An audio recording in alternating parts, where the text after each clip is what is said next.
pessoal, bem-vindos a mais um episódio 1001 Crimes. Eu sou a Bruna e comigo mais uma vez de volta está a Fabi. Olá, Fabi. Olá, seus esquisitões. Tudo bom? Ai, gente, eu ando trabalhando demais e às vezes eu não consigo participar, mas eu estou por aqui sempre e muito obrigada aí pelo apoio. A última vez que não participou foi por uma boa causa, né? Foi viajar. Eu fui pra Comic Con de Nova York, foi super legal, vi os meus ídolos, pedi emprego pro Sr. Marvel. E eu tenho uma novidade aí, muito legal. A gente tem em São Paulo, né? Eu não sei se acho que é no estado, não é na cidade, só na cidade, né? Mas também não sei se é para outros estados, acho que não. Tem o PROAC, que é um projeto de incentivo à cultura. E aí é um edital, né? Você escreve seu projeto lá. E eu escrevi o projeto juntamente com o Rafael Fernandes, da editora Draco, e o Abel Overdrive, que é muito foda. Os dois, na verdade, são muito foda. E eles também, aliás, ouvintes daqui, que não conhecem a editora Draco, eles têm vários quadrinhos de terror, livros, é muito legal mesmo. E aí a gente escreveu o nosso projeto, que chama Apagão, e é uma história em quadrinhos sobre duas gangues de roller derby. E roller derby, para quem não sabe, é um esporte feminino de patins, que as minas ficam se batendo lá, é muito foda. Eu não manjo direito, mas eu tô aprendendo bastante sobre isso agora.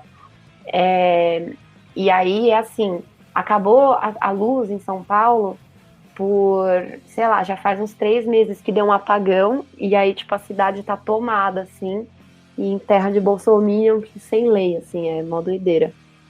E aí tem duas gangues lá de mulheres que vão dominar o cenário e vai ter altas confusões aí na sessão da tarde. Muito bem. E aí, então, e aí a gente, desculpa, eu sei que eu tô sendo muito prolixa, mas a gente, como sempre, mas a gente escreveu o projeto e a gente foi selecionado, cara. Tinham 5 vagas, a gente passou em 5º lugar, com uma nota, acho que 9.8, sei lá, foi uma régua bem alta, assim, tinha muita gente legal também. E aí o quadrinho sai esse ano pela editora Draco, sai na CCXP também, então quem quiser saber mais, procura lá no meu Instagram, @porrafabi_, que eu sempre tô postando coisas sobre este quadrinho. E acho que é isso. Aproveitando o jabá diário da Fábio, o nosso jabá agora pessoal, entra no nosso site lá, 1001crimes.com.br, tem o nosso PicPay também, que é @1001crimes, e o Catarse, que é 1001_crimes. Então, se vocês quiserem dar uma ajudinha pra nós, que a gente faz isso aqui de graça, só por amor, e quem sabe eu não consigo parar de trabalhar tanto e fazer só podcast, imagina. Então, pra gente se dedicar mais, né? Eu também tenho esse problema. E pra gente também, na verdade, toda a grana do Catarse, que por enquanto é um total de R$0, a gente vai investir em equipamentos, né? Isso. E pra gente ter cada vez mais, trazer mais qualidade, né? Pra gente poder conseguir fazer o que a gente gosta, né? A gente até conversou e a princípio nós vamos manter a princípio e mais pra frente também manter todo o nosso conteúdo de graça. Claro, vai ter umas vantagens, né, mais pra frente pra quem quiser, mas nosso conteúdo vai ser todo gratuito. Então se você quer dar uma ajudinha, manda um pila lá pra nós. Se quiser, faça de coração. E ajude as crianças esperança aqui. Que tá triste a situação. É isso. O problema agora é que, tipo, eu até que tenho tô, assim, não vou falar ganhando bem, mas é que adianta se eu não tenho tempo, né, gente? Nossa, é verdade. Sobre não tenho dinheiro. Nossa, imagina se meu chefe escuta eu falando assim, adoraria largar o meu trabalho pra falar sobre crimes. Nossa. É mentira, chefe. É mentira. Eu nunca vou largar meu trabalho. Uhum. Pois é. Então vamos para o caso de hoje. É melhor mudar de assunto, né? A demissão chegando. O caso de hoje foi pedido no nosso grupo. Se você não tá lá, corre lá, porque a gente não posta tanto, mas várias pessoas postam várias coisas lá e é muito legal, tem discussão dos casos. E quem pediu foi a Vanessa Oliveira. A gente vê tudo. A Vanessa Oliveira e a Bruna Soares, que tá sempre postando lá também. Então, um beijo pras duas, vai ser especial para vocês, minhas queridas. E o caso de hoje é o Edmund Kemper.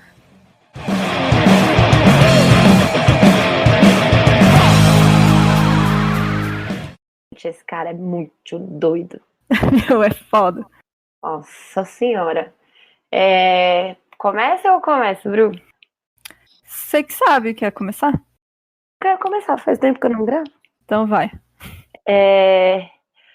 Bom, Edmund Emil Kemper III. Aquelas, né? Em inglesa. Foi lá pra Nova York e acha que fala inglês, né? Bom, o Ed Kemper, ele nasceu em 18 de dezembro de 1948, na cidade de Burbank, na Califórnia. Ele era o filho do meio e o único menino do casal Clarnell Elizabeth Kemper. Nossa, engasguei. Clarnell Elizabeth Kemper e Edmund Emil Kemper II. Olá.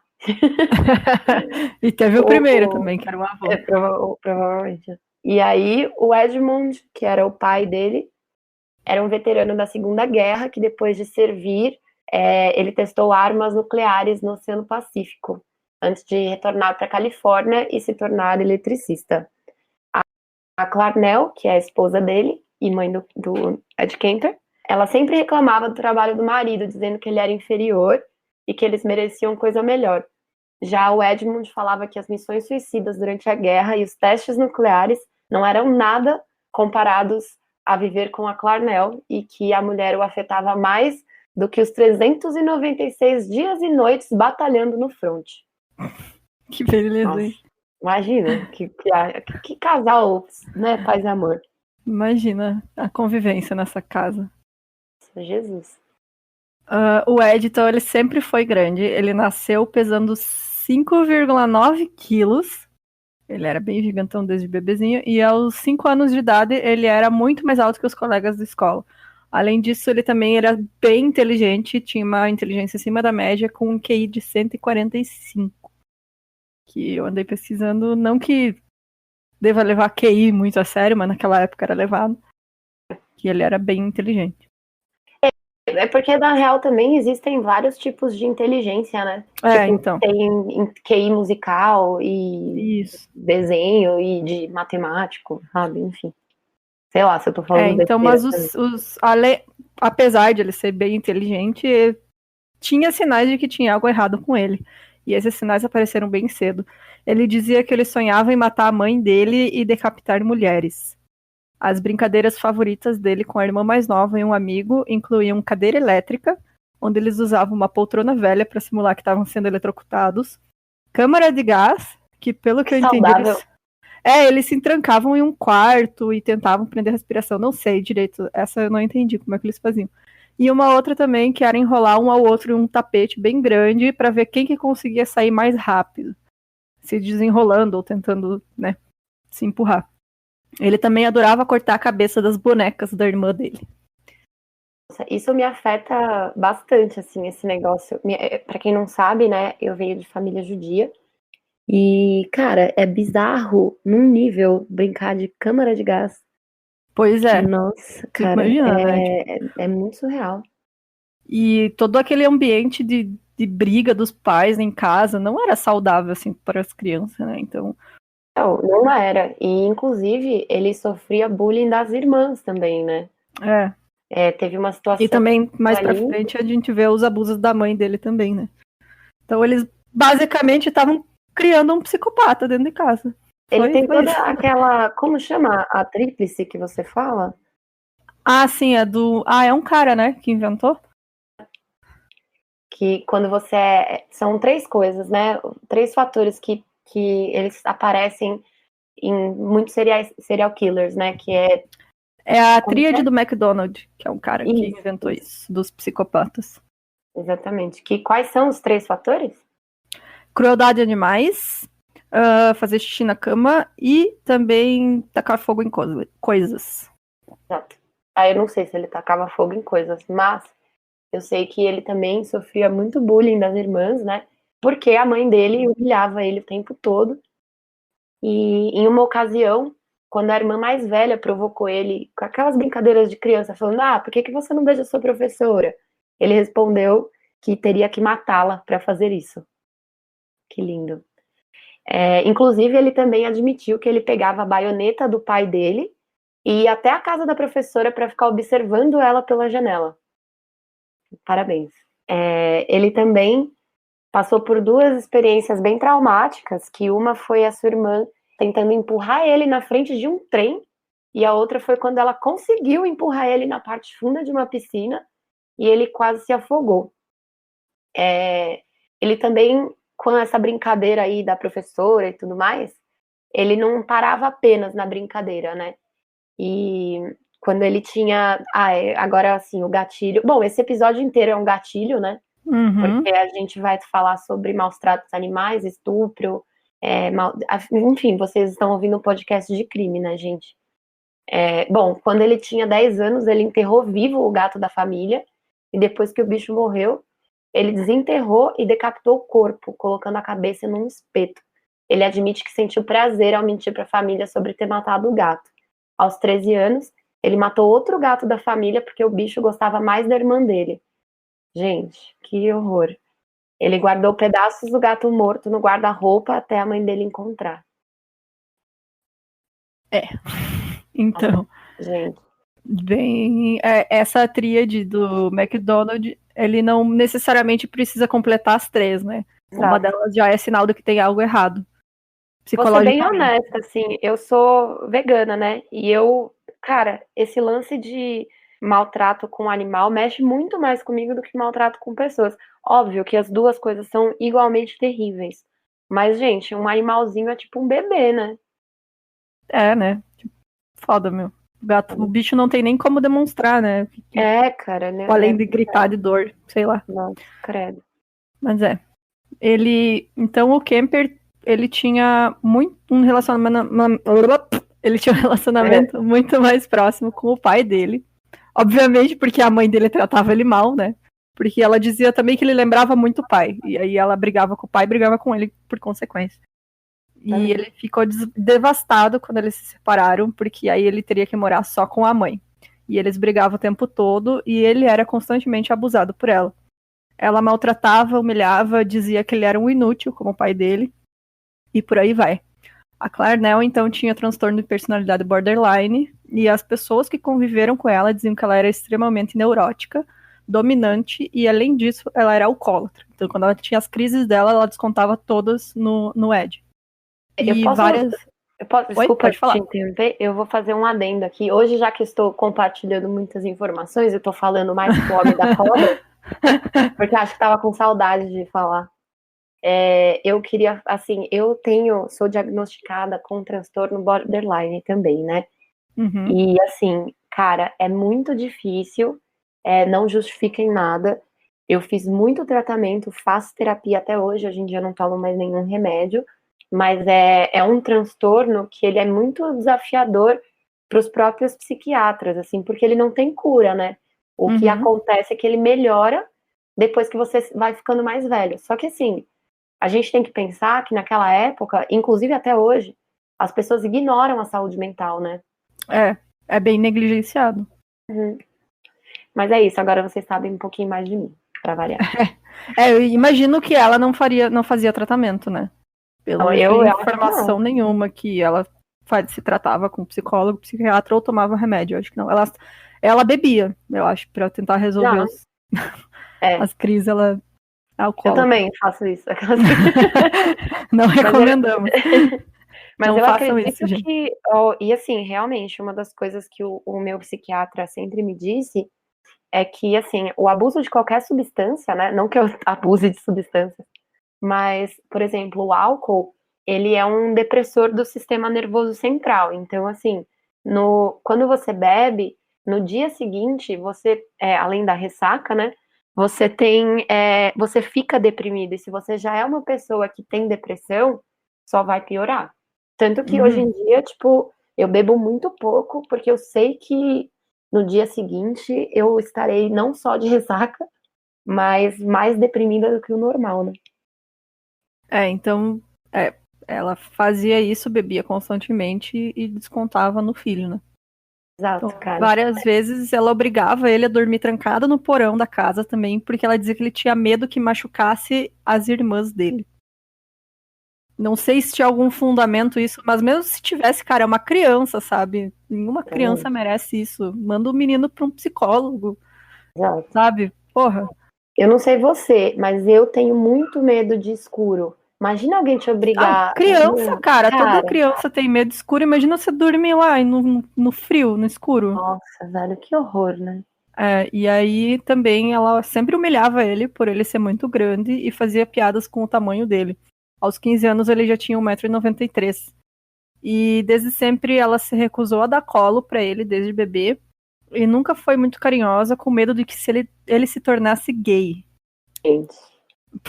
Pois é, né? Você não Nossa, tornou seu filho gay, mas tornou ele um psicopata. Parabéns. Misógino, né? Ele começou a odiar mulheres, né, cara? Ele virou um misógino, porque a mãe dele tratava ele muito mal. E também depois a gente vai ver as experiências mais que ele teve, né? Que acabaram com consequência isso. Mas ela também dizia que ele parecia muito com o pai e que nenhuma mulher jamais iria se interessar por ele. Gente. Muito triste isso. Demais, cara. Imagina você. E assim, ele não era um cara popular que tinha muitos amigos, sabe? Pra poder se refugiar disso, saca?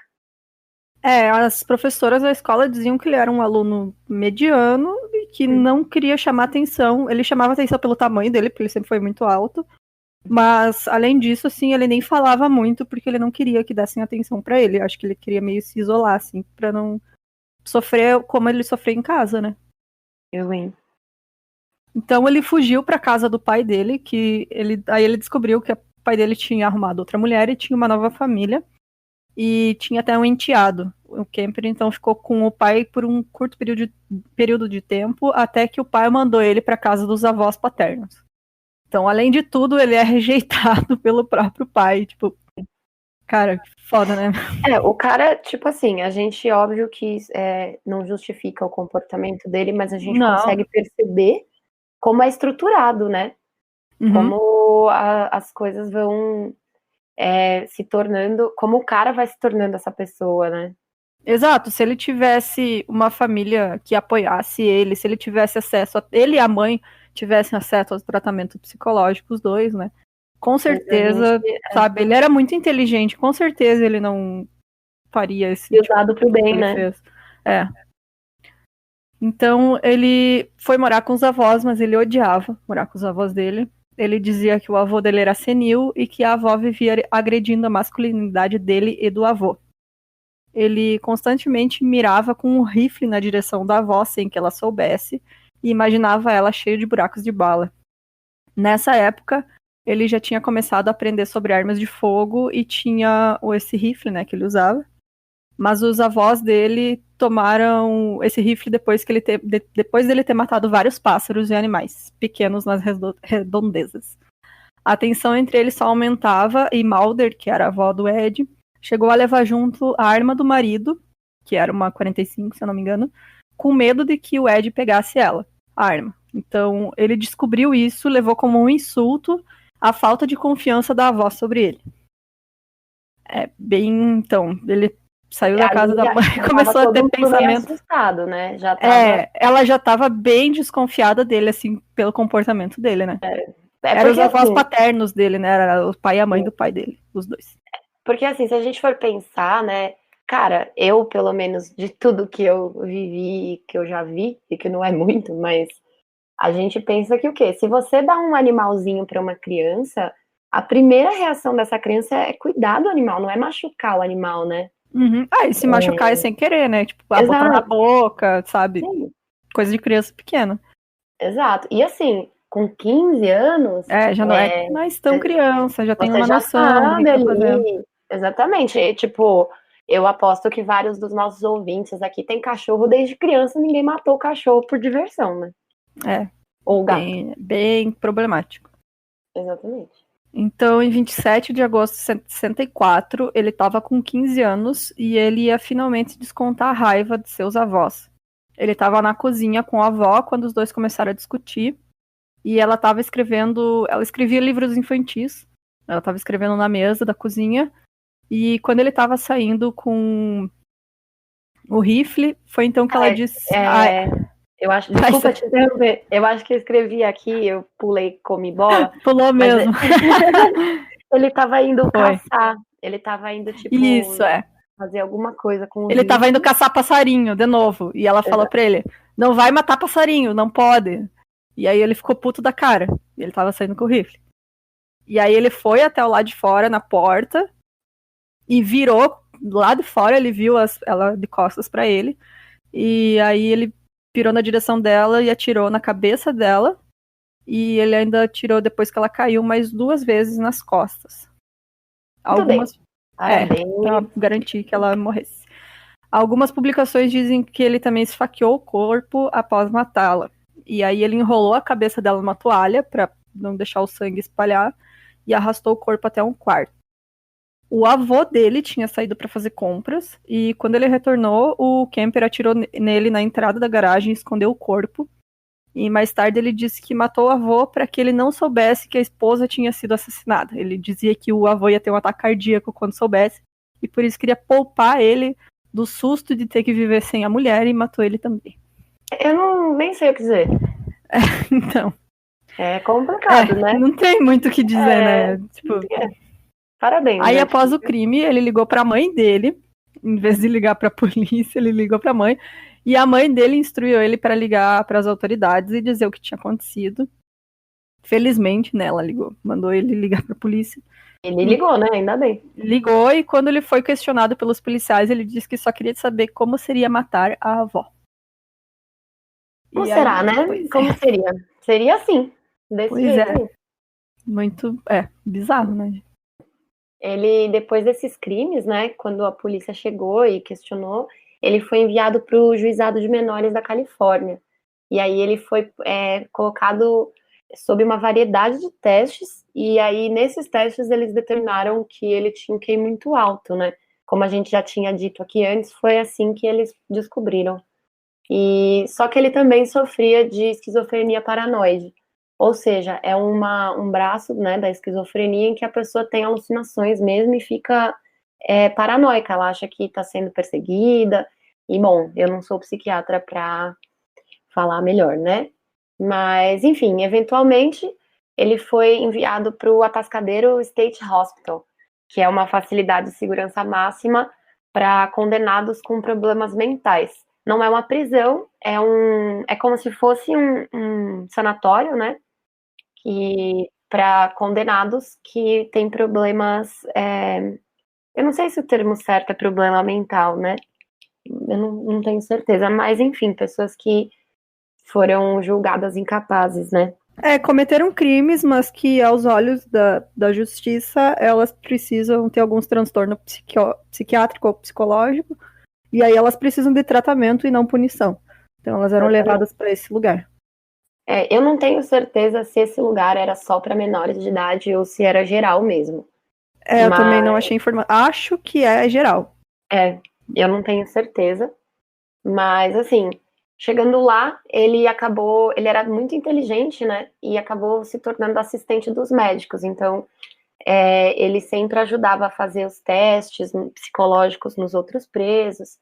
E nas horas vagas dele, ele ficava conversando com os outros prisioneiros, que assim, vamos colocar aí que se o cara tá num sanatório, né, e os outros prisioneiros não são, assim, muito bonzinhos da cabeça também, né?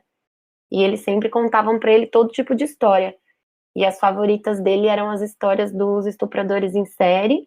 E, enfim, naquele ambiente essas coisas eram consideradas normais, né? Eles tratavam isso com a maior naturalidade. E ele sempre achou que, na verdade, os outros presos, eles não eram inteligentes o bastante. E por isso que eles foram pegos, né? Tipo, o problema não era que eles fizeram um monte de atrocidade, saca? Era que eles não foram inteligentes o bastante para se esconder, né, e para conseguir não serem pegos.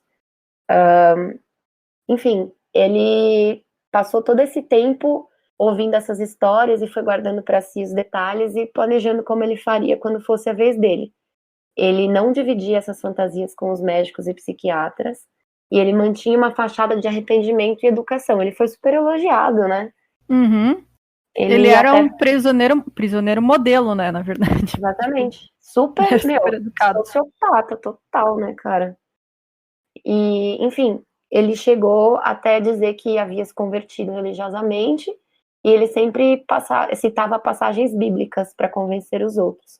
Ele foi libertado incondicional depois de 18 meses. Tipo, cara...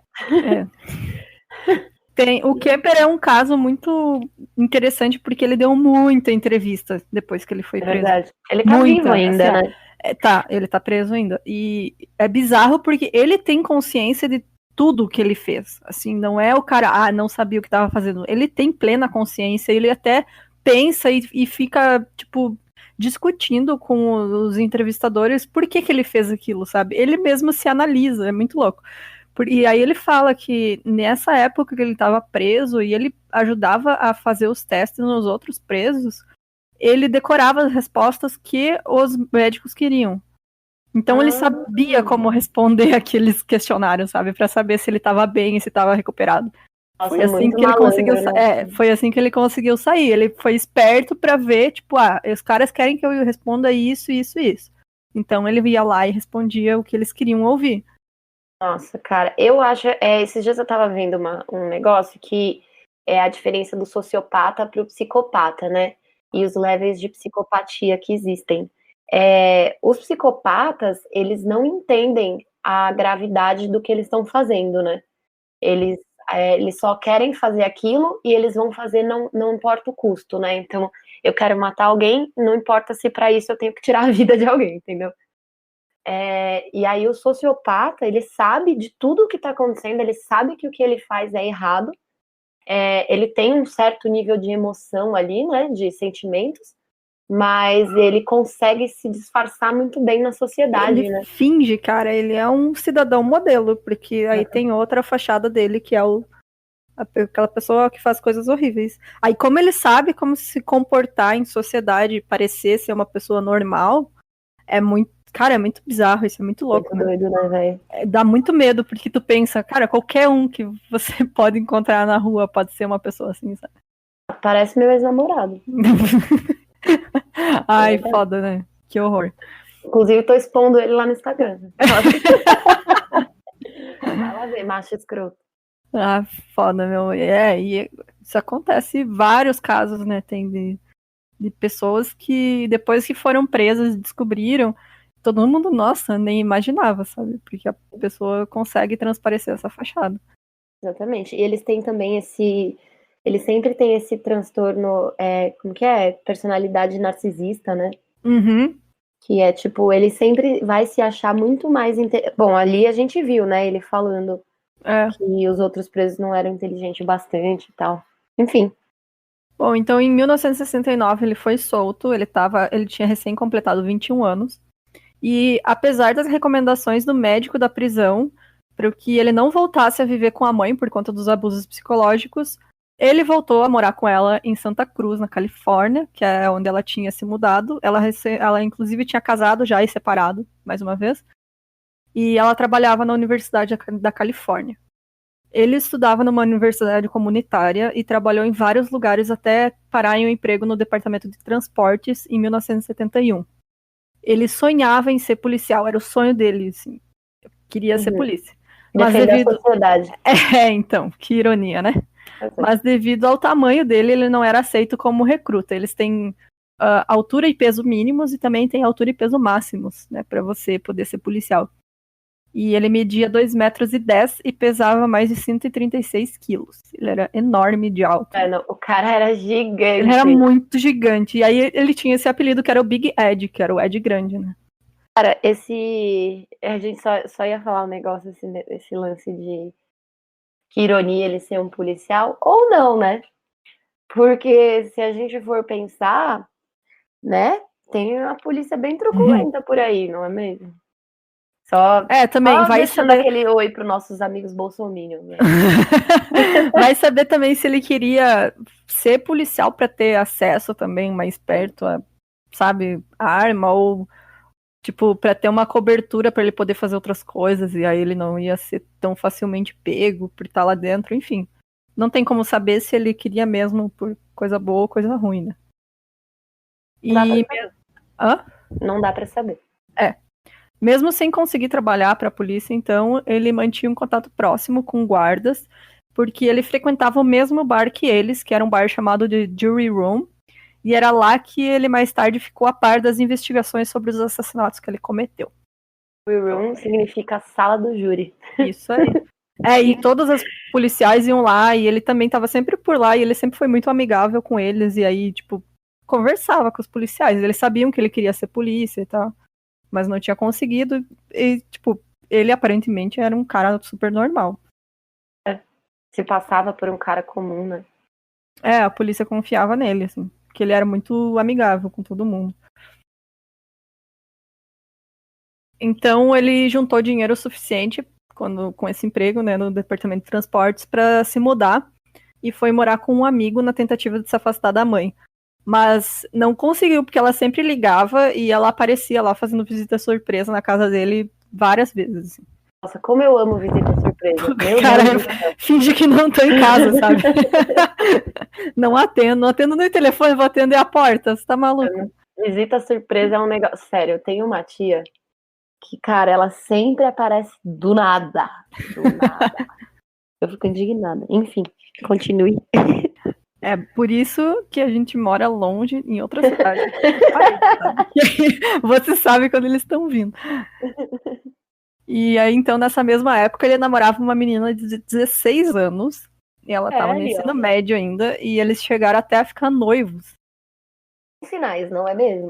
Não sei quando que eles terminaram, eu não consegui achar essa informação. Mas aí nessa época também ele tinha uma moto, porque ele achava legal, que parecia polícia também. E foi andando com essa moto que ele foi atropelado por um carro e quebrou o braço, e ele conseguiu $15 mil de indenização do motorista. E com esse dinheiro, com esse dinheiro ele usou para comprar um carro, então, que era um Ford Galaxy de 1969. Que também era um carro muito parecido com os carros não marcados de polícia, né? Os carros de paisana. Então ele equipou o carro com rádio, microfone e antena e começou a ouvir os chamados de polícia. E também nessa época ele dava caronas para garotas na estrada. Eu vi também que ele disse que não era só garotas, eram homens também. Mas a maioria era mulher, que ele pegava. E ele disse que estava aperfeiçoando os métodos de persuasão. Quando ele achou que estava pronto, ele começou a colocar os crimes em prática. Ele equipou o carro com facas, revólveres, plásticos e cobertores, e também deu um jeito para que a porta do passageiro não abrisse por dentro, então ele estava pronto. Aí a gente já entende, né, que um cara desse, ele está realmente na má intenção. Ele, nas várias entrevistas dele, ele fala que o hobby dele era dirigir. Então ele estava sempre andando com o carro, ele pegava e ia para outra cidade só para dirigir, assim. E era uma coisa que ele gostava. Ele gostava muito, porque ele ficava afastado da mãe dele, né? E, tipo, ele ficou esse tempo de licença, sem poder trabalhar e tal. E aí ele dirigia. E ele pegava várias pessoas, assim, na estrada. Ele conta que pegou mais de 100 pessoas e deu carona pra elas. Aí tu imagina tu ser uma dessas pessoas e descobrir depois que o cara que tu pegou carona era o maluco que matava gente. Imagina. Nossa, esses dias eu postei lá no meu Facebook. Você já viu o filme do Zodíaco? Uhum. Galera que já viu o filme do Zodíaco, uma das cenas que eu acho mais bizarras de todos os tempos é a cena que entra a mulher com o bebê no carro. E olha, eu vi esse filme muitos anos atrás, eu tenho que assistir de novo. Eu não lembro. Eu vou postar lá no grupo do 1001 Crimes, gente. Uhum. Mas essa cena é, tipo, a mina entra no carro e ela vira e fala assim, ele vira e fala com uma voz assim, antes de te matar, eu vou jogar o seu bebê pela janela. Nossa. Cara, é sinistro. Enfim, pensei nisso quando a gente tava falando das caronas. Depois desse monte de carona aí, que ele tava pronto pra matar a gente, né? Em 7 de maio de 1972, ele, perto do campus lá da Universidade de Berkeley, isso, sei lá. Berkeley. Ele viu duas garotas que estavam no acostamento pedindo carona, Marianne Pass e Anita Lucchese. Elas eram estudantes do Colégio Estadual de Fresno e tinham uma banda emo, mentira, aquelas. Não tinha nada. Elas estavam a caminho de Stanford e depois elas tinham passado o feriado em Berkeley, né? E depois de dirigir com elas por um tempo, não foi muito, foi super rápido, né? Ele começou a tomar uns caminhos ali desconhecidos, e aí ele puxou sua arma debaixo do banco e rendeu as garotas. Primeiro ele colocou a Anita no porta-malas, né? E virou a sua atenção para Marianne. Ele algemou ela, colocou no banco de trás do carro e colocou um saco plástico na cabeça dela e tentou asfixiar ela. Não conseguiu, porque ela mordeu e conseguiu fazer que o saco rasgasse, né?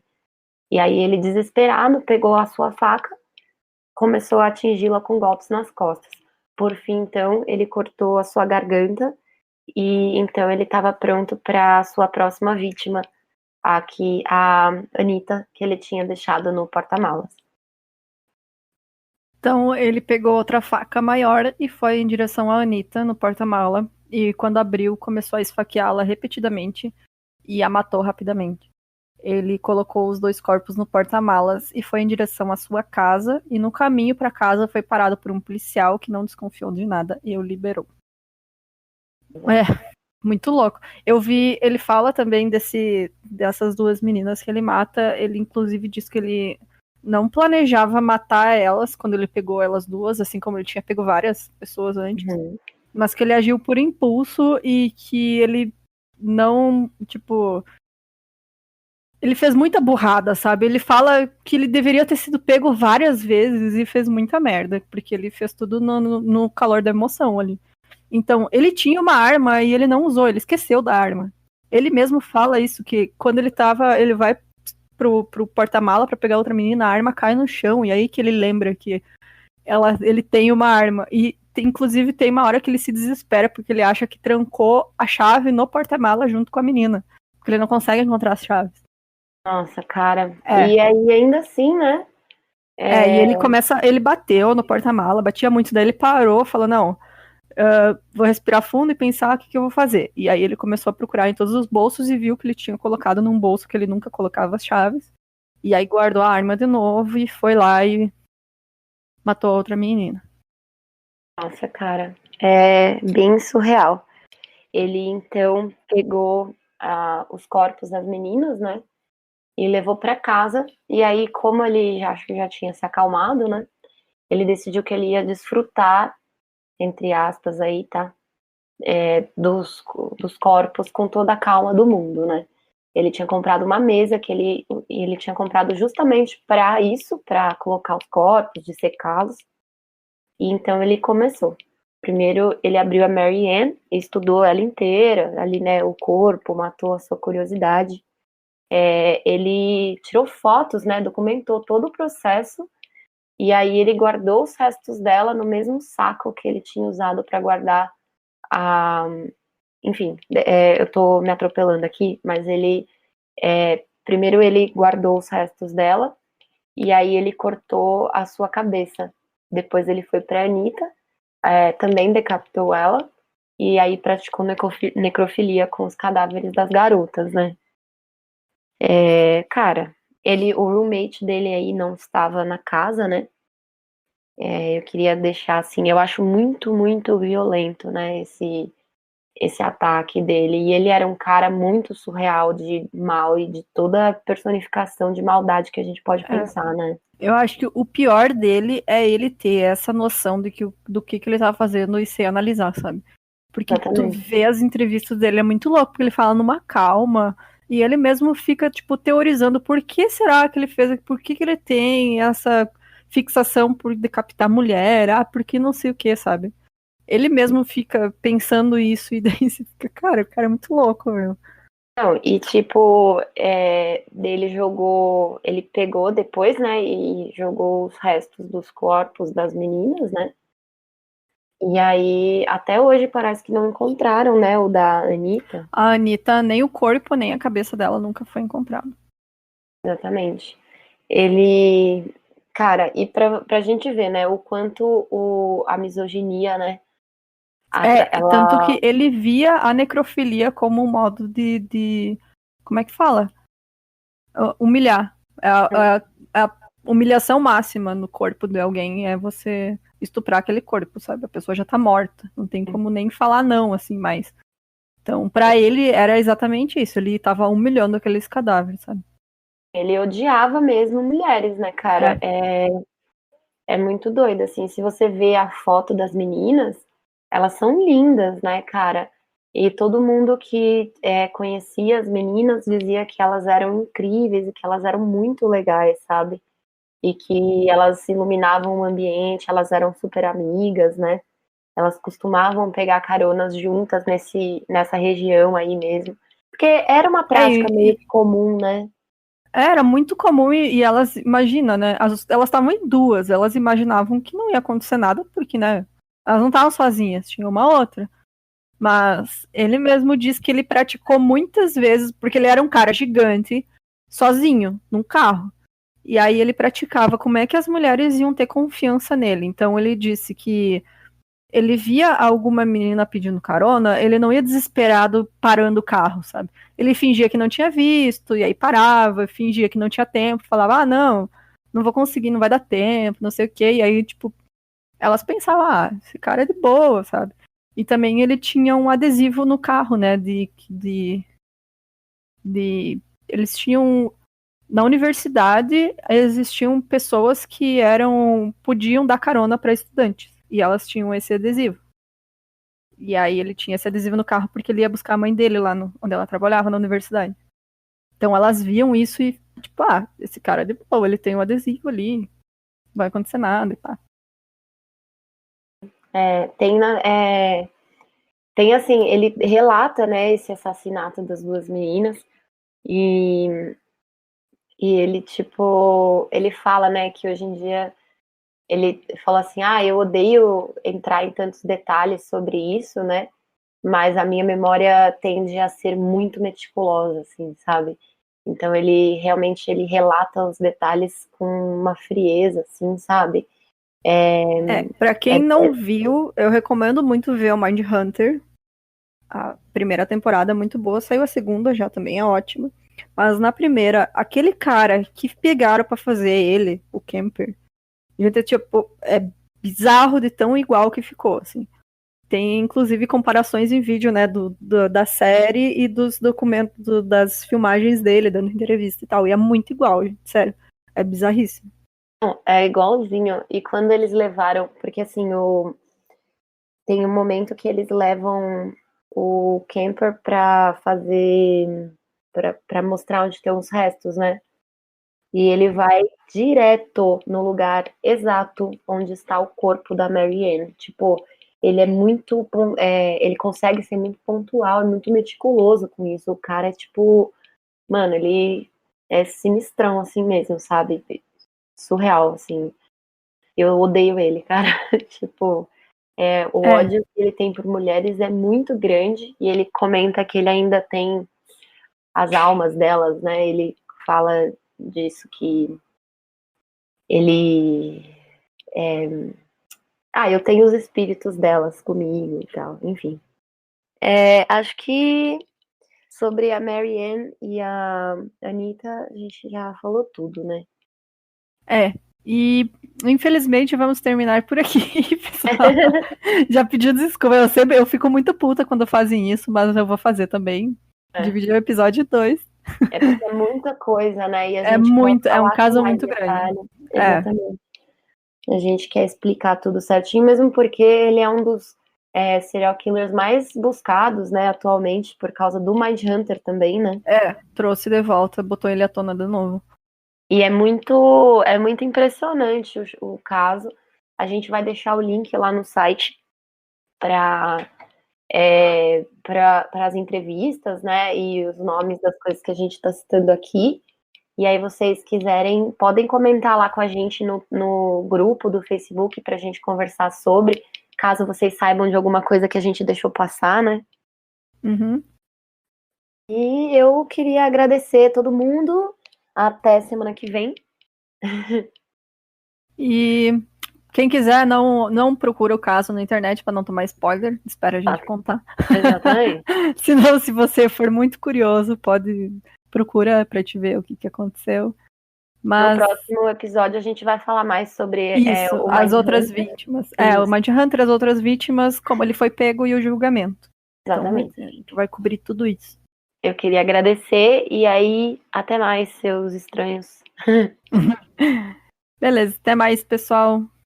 Tchau.